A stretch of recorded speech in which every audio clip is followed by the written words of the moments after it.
Bismillahirrahmanirrahim. Assalamualaikum warahmatullahi wabarakatuh. Kembali lagi kita berjumpa dalam pengajian online Manazil Tour Travel. Kali ini dalam tema tahun baru Islam ya. Tahun baru Islam. Alhamdulillah kita beberapa hari yang lalu sudah memasuki pergantian tahun, yaitu tahun Hijriah, mulai dari Muharram. Berbicara tentang tahun baru Islam, bahwa penanggalan awal tahun Islam, tahun baru Islam atau kalender Hijriah ini, kalau kita melihat sejarah, ini ada di zaman daripada Khalifah Amirul Mukminin Sayyidina Umar bin Khattab radhiyallahu anhu. Sayyidina Umar bin Khattab saat itu terjadi surat menyurat antara pemimpin. Kemudian di situ mereka bertanya, wahai Sayyidina Umar bin Khattab, sudah banyak sekali surat-surat yang masuk kepada kami, namun di situ tidak ada tertera daripada tanggal atau bulan atau tahun. Maka Sayyidina Umar bin Khattab mengumpulkan para sahabatnya.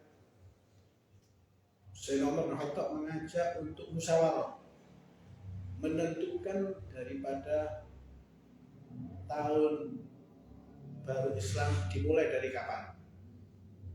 Sebagian sahabat menyatakan, bagaimana kalau kita menghitung daripada tahun baru Islam berdasarkan pengangkatan kenabian dan kerasulan.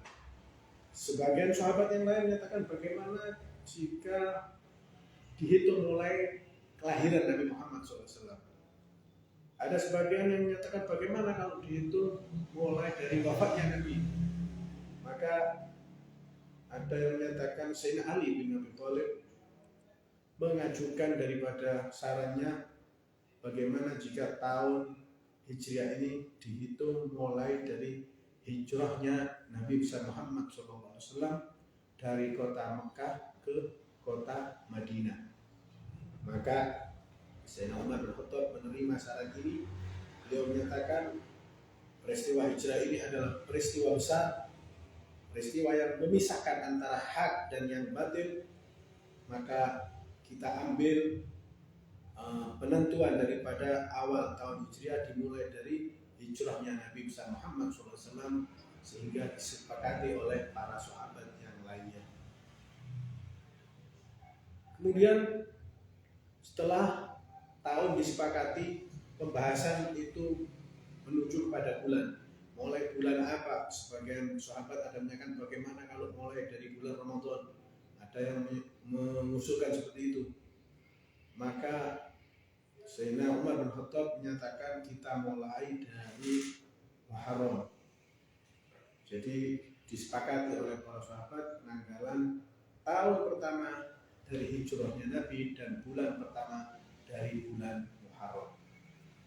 Nah, karena itu luar biasa peristiwa hijrahnya Nabi ini, momen yang sangat luar biasa. Tahun baru Islam ini adalah momen yang sangat luar biasa. Mari kita sebagai umat Islam ikut merayakan daripada tahun baru Islam ini. Mudah-mudahan di tahun baru Islam ini keadaan kita dirubah oleh Allah, yang mungkin sebelumnya kita kurang semangat beribadah menjadi orang-orang yang bersemangat beribadah kepada Allah. Dan mudah-mudahan di tahun baru ini kita awali, ditakdir oleh Allah kita dipermudah untuk umroh, pergi ke Mekah dan ke Madinah, dan kita bisa berziarah Nabi besar Muhammad SAW. Amin ya rabbal alamin. Mungkin dari sahabat, dari teman-teman yang mengikuti live pengajian ini, ada yang akan ditanyakan, silakan bisa langsung ditanyakan. Sambil kita akan membahas tentang umroh ya. Karena sesungguhnya umroh ini kalau kita pelajari daripada ilmunya, fikihnya dan yang lainnya, mungkin sepertinya agak susah. Tapi kalau kita sudah sambil menjalankannya, insya Allah semuanya menjadi ringan. Ya. Sambil kalau ada yang bertanya silakan langsung diajukan ke saya. Adapun umroh ini dalil-dalil kewajibannya ada di dalam Al-Quran, di antaranya Allah berfirman, wa atimul hajja wal umrata lillah, surat Al-Baqarah ayat 196, yang artinya wa atimul hajja wal umrata lillah, dan sempurnakanlah ibadah haji dan umrah karena Allah Subhanahu wa taala. Kemudian hadis Nabi Muhammad SAW riwayat dari sahabat Zaid bin Thabit. An Zaid bin Thabit radhiyallahu anhu qala Rasulullah sallallahu alaihi wasallam al-hajj wal umrah faridani la yadurruka bi ayyihima bada. Yang artinya Rasulullah SAW beliau bersabda, mengerjakan haji atau umrah adalah dua fardu, dua kewajiban. Boleh engkau dahulukan yang mana saja dari keduanya. Nah, ini hadis luar biasa. Jadi mungkin kita sudah daftar haji, ya, tapi masih tunggu antrian 30 tahun, 35 tahun. Nah, bisa kita awali dengan umroh terlebih dahulu. Ya, kita awali dengan umroh terlebih dahulu. Masya Allah. Adapun rukun-rukun orang mengerjakan umroh itu sama seperti rukun-rukun haji.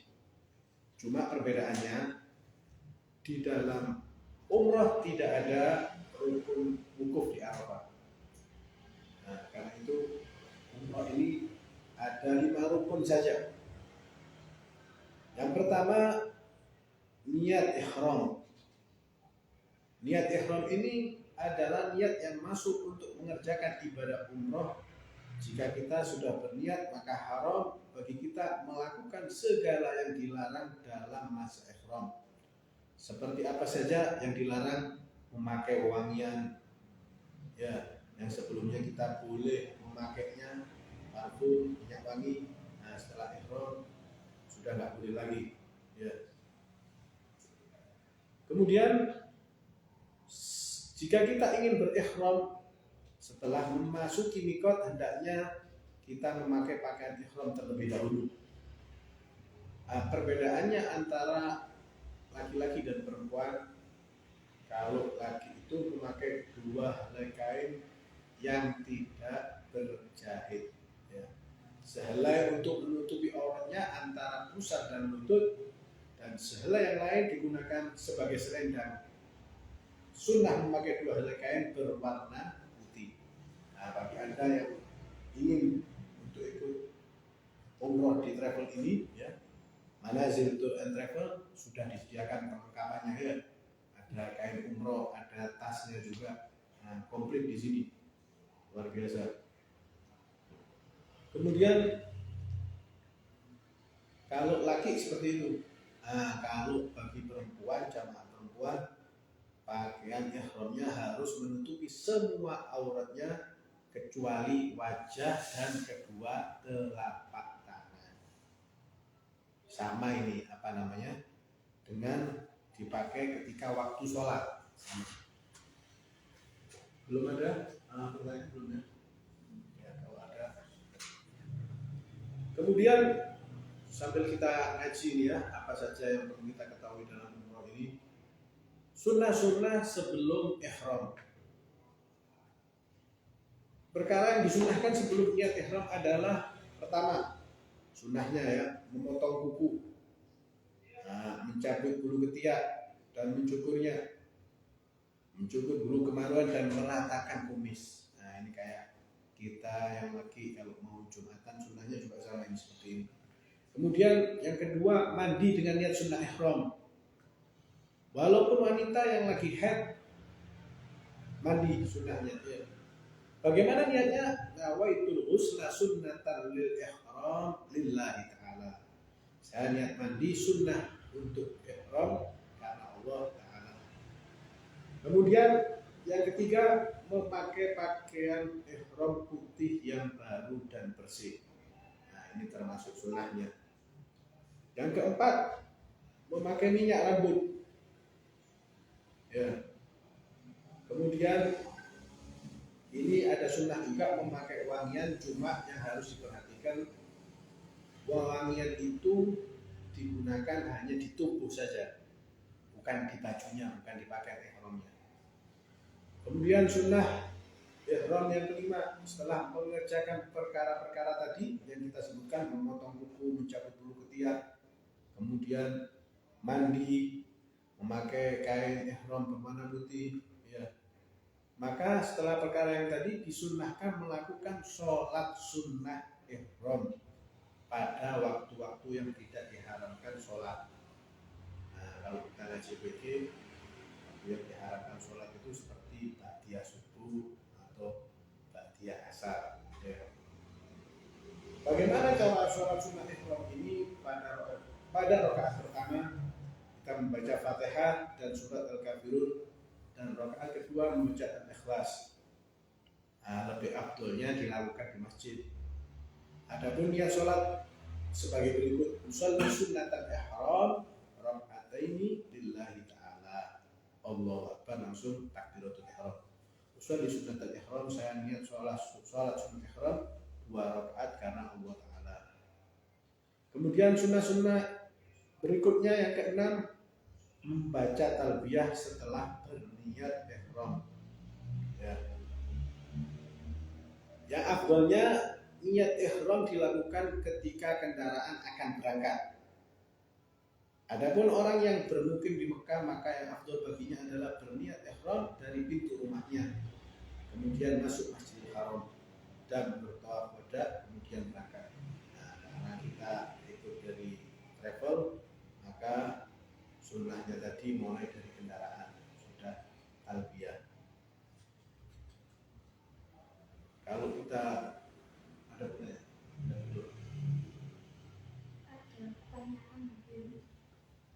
tips meningkatkan amal ibadah di awal tahun baru Islam itu kayak gimana sih?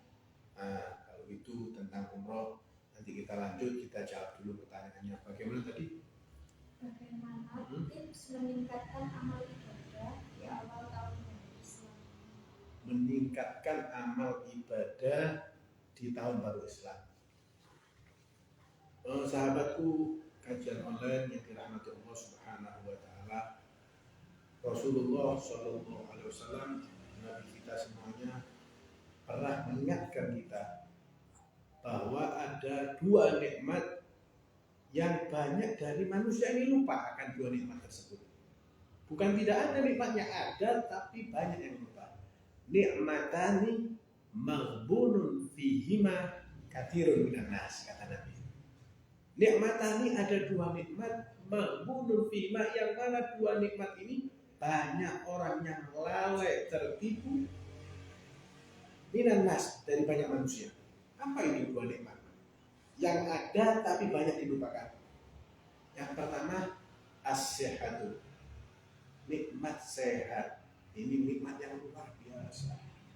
Sebagian orang awam, masyarakat kita atau secara umum hanya menghitung nikmat karena uang saja. Kalau sudah dapat uang, ya ratusan juta, miliaran, itu nikmat. Belum tentu. Bayangkan Anda punya harta miliaran, tapi Anda sakit. Hanya di tempat tidur, terlentang, nggak bisa makan apa-apa, sate nggak bisa makan, yang lain cuma bubur aja. Apa nikmatnya uang banyak kalau sakit? Nah ini as-sihhatu, sehat ini mahal, luar biasa. Nikmat yang sangat luar biasa dari Allah Subhanahu wa Ta'ala. Kemudian yang kedua apa? Wal farahu. Apa itu wal farahu? Nikmat waktu luang. Nikmat waktu luang. Kadang kita, contoh, ada satu kajian, kita bisa ikut, tapi kita malas. Dijemput kita dengan teman kita, ayo ikut kajian, ayo kita tonton kajian. Oh enggak, saya ini ngantuk misalnya. Berangkat temennya ke kajian, berangkat temennya nonton kajian, mendapatkan fadilah orang yang ngaji. Kalau antum tahu bagaimana Allah memberikan pahala bagi orang-orang yang mau duduk di majelis taklim, orang yang mau mendengarkan ilmu, luar biasa pahalanya. Al-Imam Al-Ghazali di dalam kitab Ihya Ulumuddin menukil daripada hadis Nabi, beliau menjelaskan huduru majalis al-ilm afdalu min shalah al-faraqah. Hadirnya kita di majelis ilmu atau yang seperti sekarang sampean semua menonton ini, kajian ini pahalanya kalau kita tahu afdalu min shalah al-faraqah, lebih afdal daripada kita sholat sunat 1000 rakaat. Luar biasa. Bayangkan ada nggak kita yang sholat 1000 rakaat, tapi dengan kita hadir majelis ilmu, mendengarkan, menyimak, diberikan pahala seperti orang sholat sunnah 1000 rakaat. Luar biasa. Masih ditambah seperti pahalanya orang menjenguk 1000 orang sakit. Masih ditambah lagi seperti pahalanya mengantar 1000 jenazah. Luar biasa. Karena itu bagi orang yang punya nikmat waktu luang ini untuk ibadah, mungkin dia sudah sehat, waktu luang ada, bisa izin. Contoh dalam ibadah umroh, bisa kita umroh dengan sehatnya kita, dengan waktu luang kita, tapi kita tinggalkan puasa, sayang sekali. Seperti kajian itu juga, dijemput oleh temannya, nggak mau, oh saya ngantuk. Temannya pulang sudah mendapatkan pahala yang sangat luar biasa. Ternyata yang tadi dijemput, yang bilang ngantuk, masih bangun mainan HP. Nah, ini termasuk orang yang menyia-nyiakan waktu luangnya. Harusnya bisa untuk ibadah, menambah daripada amal, tapi dia sia-siakan waktu tersebut. Karena itu kita harus sadar, di tahun baru Islam ini, tahun bertambah maka umur kita berkurang. Ya, tahun bertambah umur kita berkurang. Sedangkan orang hidup ini modalnya cuma umur. Modalnya cuma umur. Coba perhatikan. Waktu sekarang, hari apa ini sekarang? Hari Ahad ya, hari Minggu. Kita lalui. Kemudian sampai malam kita tidur, masuk hari Senin. Kira-kira kalau sudah masuk hari Senin, hari Ahad yang telah berlalu sekarang ini, hari Minggu ini, kita orang kaya, kita bayar 1 miliar untuk mengembalikan waktu yang telah berlalu. Bisa apa enggak? Jangankan 1 miliar, 1 triliun pun Anda membayar, waktu tidak akan bisa kembali. Ya, karena itu nasihat yang luar biasa. Orang yang beruntung, siapa orang yang beruntung? Hari yang dia lalui sekarang lebih baik daripada kemarin. Itu orang yang beruntung. Contoh, hari ini kita membaca Al-Quran 1 juz. Padahal kemarin kita membaca cuma setengah juz. Nah, berarti Anda menjadi orang yang beruntung. Bagaimana kalau hari ini sama dengan yang kemarin? Kemarin setengah juz ngaji, sekarang setengah juz, rugi. Kenapa? Rugi, kita nggak nambah amal kita. Nah, bagaimana dengan orang yang kemarin nggak maksiat, sekarang maksiat? Ini orang yang dilaknat oleh Allah Subhanahu Wa Taala karena tidak menggunakan nikmat dari Allah berupa umur, kesehatan dan semua yang diberikan oleh Allah tidak digunakan untuk taat, tapi digunakan untuk maksiat. Karena itu, bagaimana supaya kita ini sadar untuk meningkatkan daripada ibadah kita di awal tahun baru Hijriah, kita harus sadar bahwa dengan masuknya tahun baru ini umur kita berkurang. Nah, coba nasihat ulama kita resapi, bagaimana kuda pacuan. Nah, tahu dengan kuda pacuan yang berlari berlomba, semakin dekat dengan garis finish, dia akan semakin lari kencang untuk menggapai finish tadi. Jangan sampai kita lebih tidak berakal atau lebih bodoh daripada kuda. Kenapa? Sudah tahu waktunya semakin dekat dengan garis finish, mudah-mudahan kita panjang umur semuanya untuk meningkatkan ketaatan. Sudah waktunya kita untuk berpacu, untuk menambah ibadah kita supaya bekal kita menuju akhirat banyak dan kita diberikan husnul khotimah. Nah, jadi tipsnya seperti itu. Dengan masuknya tahun baru kita harus sadar umur kita berkurang dan kita harus menambah amal-amal kita sebagai bekal menuju akhirat, waktu yang sangat kekal di dalamnya. Masya Allah, seperti itu. Allahumma shalli wa sallim ala sayyidina Muhammad. Ada satu perkataan Sayyidina Ali bin Abi Thalib yang mana Rasulullah pernah menyatakan, ana Madinatul Ilm, aku ini kotanya ilmu, kata Nabi. Wa Ali babuha, dan Ali ini adalah pintunya. Sayyidina Ali adalah ponakan Nabi dan dianggap anak dari kecil, kemudian dinikahkan dengan putrinya yaitu Fatimah Zahra. Punya cucu Hasan dan Husain, hasil pernikahan daripada Sayyidina Ali bin Abi Thalib dan Sayyidatuna Fatimah Zahra. Ada satu perkataan yang luar biasa yang mungkin bisa kita resapi dan bisa kita jadikan pegangan hidup. Sayyidina Ali bin Abi Thalib pernah menyatakan, ad-dunya darul amal wala jaza fiha. Dunia ini yang sekarang kita hidup, yang sekarang kita bernafas, dunia ini adalah darul amal, tempat kita beramal, wala jaza fiha, tidak ada balasan di dunia ini. Jadi kita masih hidup di atas dunia ini, mau apa kita? Mau baca Al-Quran, sekarang waktunya. Mau umroh, haji, sekarang waktunya. Mau berbakti kepada orang tua, birrul walidain, sekarang ini di dunia waktunya. Apapun yang akan kita kerjakan di atas dunia, kita hidup di atas dunia, ini adalah darul amal, tempat kesempatan kita untuk beramal. Wal akhirah, kata beliau, wal akhirah darul jaza wala amal fiha. Sedangkan akhirat, barzah, kuburan, darul jaza, tempat dibalas atas perbuatan kita di atas dunia. Wala amal fiha, tidak boleh lagi kita beramal kalau sudah di barzah.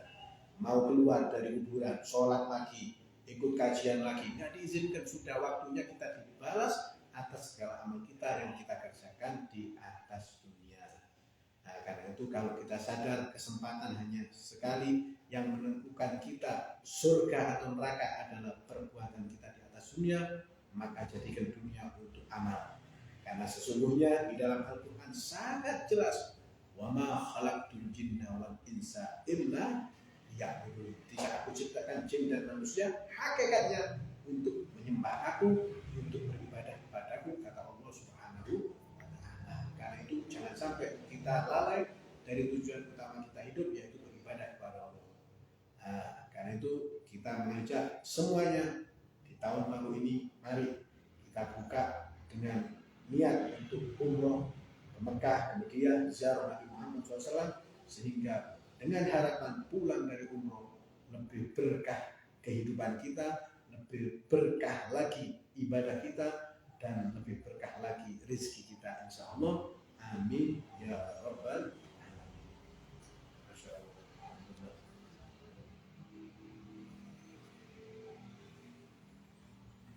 Kira-kira kalau amalan apa sih yang ketika dilakukan di bulan ini pahalanya berlipat atau lebih diutamakan dilakukan pada bulan ini? Alhamdulillah, pertanyaan yang luar biasa. Jadi disebutkan di dalam Al-Quran, inna iddatash syuhuri indallah 12 syahran fi kitabillah yauma khalaqas samawati wal ard minha arba'atun hurum. Sesungguhnya hitungan bilangan di sisi Allah itu ada 12 bulan, dan di antara 12 bulan itu minha arba'atun hurum, ada 4 bulan yang dimuliakan oleh Allah Subhanahu wa ta'ala yang disebut Ashhurul Hurum. Ya, bulan-bulan yang dimuliakan Allah yang disebut Ashhurul Hurum. Di bulan 4 ini kita beribadah apapun dilipat gandakan pahalanya oleh Allah Subhanahu wa ta'ala. Di antaranya yang sudah kita lalui kemarin, awal tahun, akhir tahun, para habaib kita, para ulama kita mengajarkan untuk membaca doa awal tahun, akhir tahun, ya. Jadi yang kita lakukan kemarin itu sudah sesuai daripada acara-acara mereka Ahlus Sunnah wal Jamaah. Di akhir tahun ba'dal asar itu sebelum maghrib membaca doa akhir tahun 3 kali, kemudian di awal tahun ba'dal maghrib membaca doa awal tahun 3 kali. Nah, seperti itu. Kemudian ada yang istimewa, yaitu di tanggal 10 Muharram. Ya, 10 Muharram yang akan kita lalui di depan ini sangat luar biasa, banyak peristiwa besar yang terjadi. Ya, di antaranya diampuninya Nabi Adam oleh Allah itu di 10 Muharram. Kemudian selamatnya Nabi Musa dari kejaran Fir'aun. Nah, ketika Nabi Musa membawa kaumnya dikejar oleh Fir'aun, kemudian tongkatnya dilempar ke sungai Nil, terbelah menjadi dua. Nabi Musa lewat dan rombongannya. Setelah sampai ujung, Fir'aun mengejar dan bala tentaranya, kemudian dijepit oleh lautan tadi sehingga mereka tenggelam semuanya. Selamatnya Nabi Musa ini di 10 Muharram. Banyak yang terjadi. Ada yang menarik di sini. Ada satu riwayat bahwa di antara Fir'aun dan bala tentaranya itu, di antara ribuan tentara ada yang selamat satu, diselamatkan satu. Kita jadi penasaran, kenapa ini semua bala tentara Fir'aun tenggelam, satu yang selamat? Ternyata hanya karena pakaian, baju yang dipakai oleh satu tentara Fir'aun ini mirip dengan baju yang dipakai Nabi Musa alaihissalam. Luar biasa. Hanya berkahnya mirip dengan orang soleh akan diberikan keberkahan oleh Allah Subhanahu wa Ta'ala. Jadi banyak sekali peristiwa-peristiwa besar yang terjadi sebelum Muharram itu adalah waktu yang sangat luar biasa. Maka diantaranya kita dianjurkan di 10 Muharram itu memperbanyak doa. Nah, yang pertama memperbanyak doa, itu waktu mustajab. Kemudian menghidupkan dengan ibadah, apapun itu, membaca Al-Quran, zikir, ya, istighfar, sholawat, bagus. Artinya apa? Jangan sampai kita lalai di waktu itu. Nah, cuma perlu kita ketahui, orang zikir itu ada dua macam. Ada yang sekedar berzikir, ada yang zikir benar-benar zikir. Apa bedanya, Bro? Kalau sekedar berzikir, dia cuma dengan lisan saja. La ilaha illallah. Kadang-kadang pikirannya ke toko, subhanallah, pikirannya ke pekerjaan. Tapi orang yang berzikir, ala bidzikrillah tatma'innul qulub. Dengan dia berzikir tenang jiwanya. Gak ada orang galau kalau orang yang berzikir benar-benar zikir. Bagaimana caranya? Bukan hanya dengan lisan, tapi dengan hati. Allahu Akbar, Allah yang maha besar, tidak ada yang besar kecuali Allah.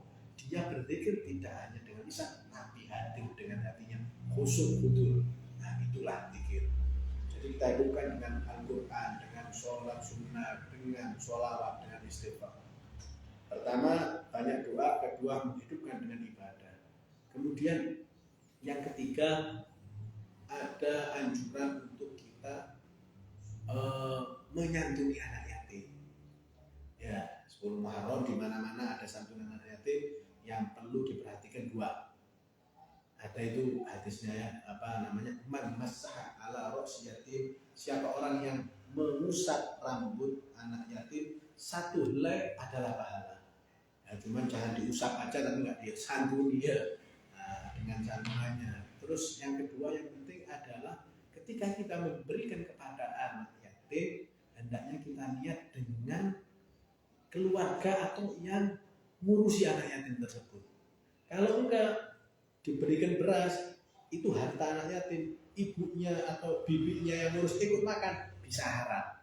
Jadi ketika memberikan kepada anak yatim, saya niat bantu anak yatim dan orang yang ngurusi anak yatim tersebut supaya enggak haram. Seperti itu.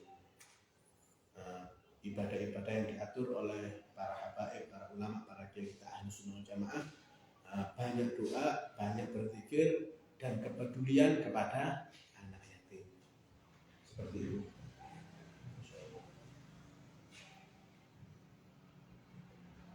Kita masih ada waktu? Ya, kita melanjutkan daripada tadi ya. Jadi setelah berniat ihram membaca talbiyah. Apa itu talbiyah? Talbiyah itu di sini contoh niat dan talbiyahnya ya. Niatnya dulu kita bahas, nawaitul umroh. Saya niat umroh. Wa ahramtu biha lillahi ta'ala. Kalimatnya bagaimana? Labbaik Allah, labbaik Allah bi umroh. Setelah tadi labbaik Allah bi umroh. Adapun kalimat talbiyah, labbaik Allahumma labbaik, labbaik labbaik innal hamda wan ni'mata laka wal mulk la syarika lak. Itu adalah kalimat talbiyah. Nah, hendaknya niat dan talbiyah dengan suara yang sir, bukan jahar, pelan ya, tidak pengapungan, tidak keras, supaya nggak mengganggu yang lainnya. Masya Allah. Nah, cuma itu kalau perempuan. Jika dilakukan oleh laki-laki bisa dengan suara yang keras.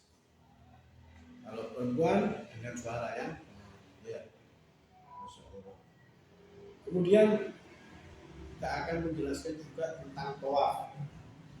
Apa itu tawaf? Tawaf itu mengelilingi Ka'bah sebanyak 7 kali dengan ada syarat-syaratnya. Nah, Ka'bah ini dikelilingi 7 kali dengan syarat-syaratnya. Apa saja syarat-syaratnya? Suci dari hadas besar dan kecil. Nah, jika berhadas ketika bertawaf, maka dia harus bersuci lagi. Kemudian meneruskan tawafnya mulai dari tempat dia berhadas. Jadi tadi, saya berhadas di tempat ini, bersuci dimulai dari tempat itu lagi. Kemudian suci dari najis pada pakaian ihramnya, pada badannya dan pada tempat tawaf. Maka tidak sah tawaf orang yang tidak bersuci dari najis dalam hal tersebut, badan, pakaian dan tempatnya. Ya. Sama kayak sholat itu harus suci pakaian dan tempatnya dan badannya. Kemudian menutup aurat, sebagaimana menutup aurat di dalam sholat sudah kita jelaskan tadi. Ya, kalau perempuan semua anggota badannya kecuali tangan dan wajah. Masya Allah. Jadi tidak sah orang yang tawaf yang terbuka auratnya. Kemudian memulai tawaf dari sudut Hajar Aswad. Jika dimulai dari sudut lain maka tidak dihitung 1 putaran sampai dia melewati sudut Hajar Aswad. Masya Allah. Kemudian menjadikan Ka'bah selalu di sebelah kiri saat tawaf. Nah ini loh, kalau masih mempelajari seperti ini kita kadang-kadang bingung, tapi nanti insya Allah mudah-mudahan semuanya ditakdir, dilancarkan rezekinya sama Allah sehingga bisa ikut daripada umroh ini. Nah, kalau langsung praktek insya Allah lebih ringan, lebih gampang dimengerti. Kita tinggal ikut aja ya. Masya Allah. Menjadikan Ka'bah selalu di sebelah kiri di saat tawaf dan berjalan ke depan. Jika bertawaf tidak menjadikan Ka'bah di sebelah kirinya karena terdorong, maka dia wajib kembali ke tempat dia terdorong dan mengulangi dari tempat tersebut. Jadi harus Ka'bah itu di sebelah kirinya. Kemudian mengelilingi Ka'bah dengan tujuan tawaf.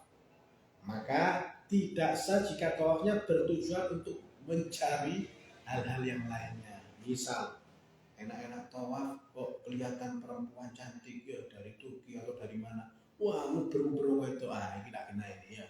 Jadi tidak ada tujuan lain kecuali untuk tawaf mengelilingi Ka'bah. Ya, tidak sah kalau ada tujuan yang lainnya. Misal atau mencari istrinya ikut tawaf ini, istriku digolei. Nah, tujuannya lain ini. Tujuannya mencari istrinya, nggak sah, harus diulang. Kemudian tawaf harus 7 putaran dengan yakin. Nah, karena itu dihitung 1, 2, 3 sampai 7, harus yakin 7 kali. Jika dia ragu bertawaf, ini dapat 7, dapat 6 ya. Maka dia harus memilih yang diyakininya yaitu yang paling sedikit. Nah, ini ikhtiar, berhati-hati. Sama seperti sholat. Kalau Anda sholat, waduh ini maghrib dapat 3 pada kedua, pilih yang 2. Ya, seperti itu. Tawaf juga itu. 6 atau 7, pilih yang 6.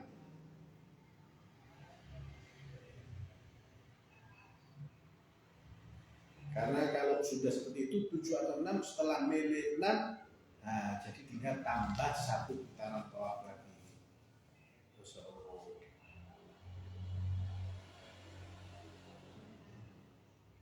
Kemudian yang terakhir, tawaf dilakukan di dalam Masjidil Haram dan di luar bagian Ka'bah. Maka tidak sah jika tawafnya di luar masjid atau bertawaf melewati Hijr Ismail. Nah itu sudah ada batasnya itu untuk tawaf ya. Masya Allah, kali kita semoga sebelum Medina, mudah-mudahan semua dilancarkan oleh Allah sehingga bisa ikut umroh. Amin. Amin. Dan sudah. Untuk pertemuan ini kita akhiri dulu sampai di sini. Mudah-mudahan panjang umur semuanya, bisa bertemu di kajian berikutnya dan bisa diberikan rezeki untuk ikut umroh. Amin ya rabbal alamin. Kita akhiri. Wassalamualaikum warahmatullahi wabarakatuh. Untuk berikutnya kita akan membahas sa'i dan yang lainnya. Terima kasih.